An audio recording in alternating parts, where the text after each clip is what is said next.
Heather, thank you so much for taking the time to chat with me. You know, I'm a big fan of the World Center for Birds of Prey, but for those who are not familiar, why don't you explain the purpose and the mission?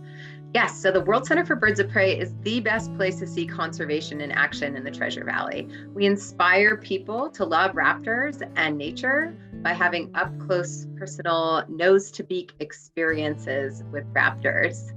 The World Center for Birds of Prey is actually a program of the Peregrine Fund, and the Peregrine Fund is the world's leader in raptor conservation, and we work across 6 continents. So you can see and hear about all of those stories and meet all the raptors that we work on in the field around the world, right up in Boise, Idaho. I know we are so lucky to have such an incredible resource here, in some cases in our own backyard, right? Opportunities that would be hard to come by in other parts of the world, like you had mentioned. So we are so lucky. And not only do we have it here, but you're also expanding. So explain to us this expansion. It's very exciting. So the World Center for Birds of Prey opened its doors in 1994. We built a condor exhibit, which you've had the opportunity to see up there about 12 or 13 years ago. But besides that, we haven't done a whole lot.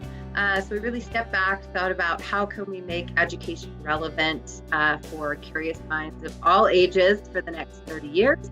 And we hatched a plan for how we would do that. And that's what our expansion is. So it includes a 2,100 square foot Global Raptor Education Welcome Center, expanded parking, yay. We have exhibits for the Peregrine Falcon, which is our flagship story, talking about how the role the Peregrine Fund played in delisting the Peregrine Falcon off the endangered species list in 1999. We're working with Idaho Power on a hawk flight lab. We'll have multiple hawks up close and personally and learn about how technology and industry and conservation work together. We're building a new bridge, and we have a beautiful outdoor classroom where we'll be able to fly birds every day that visitors are here. That's amazing. So you've already done so many incredible things when it comes to the conservation of raptors, and this expansion is just going to allow you to do even more, which we're all so thankful for. And I know a lot of people watching are really familiar and fond of the fall flights that you do, which is that interactive opportunity for people to actually see these raptors, like you mentioned, up close in person, them doing flight. Which is just such a jaw-dropping experience, but the expansion is going to allow more of that too, right? Absolutely. So right now we have a beautiful 350-person amphitheater that looks out onto the foothills in the Treasure Valley. And each fall, we always sell out way in advance tickets for this event. And it's really only suitable during that time of year for a number of reasons. So as part of this new outdoor classroom that we're building, we're going to be able to do flight demonstrations like fall flights in a more intimate and sheltered environment for the elements.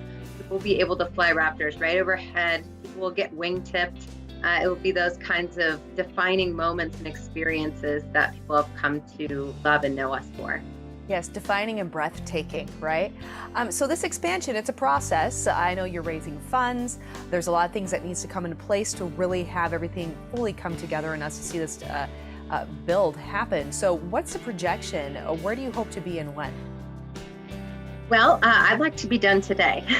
Yes, right. I think realistically, we are looking at completing all of the aforementioned pieces in June of 2022, with the grand opening happening this summer. So we've very much broken ground.